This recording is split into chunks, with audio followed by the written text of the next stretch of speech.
Madam तू राहतोस कुठे? इथंच रोडवर. आणि मग खायचं प्यायचं आंघोळीचं हे सगळं कुठे करतोस? रोडवरच. ठीक आहे.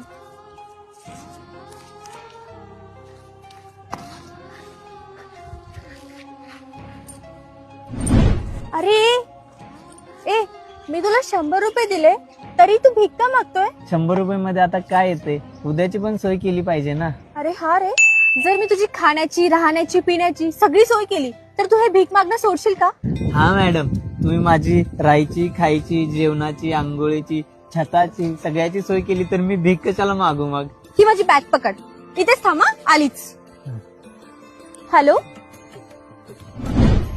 हा मॅडम, कॉल केला तुम्ही? सर, त्याने माझी बॅग चोरली. काय रे, बॅग चोरतो? तुझी एवढी हिंमत?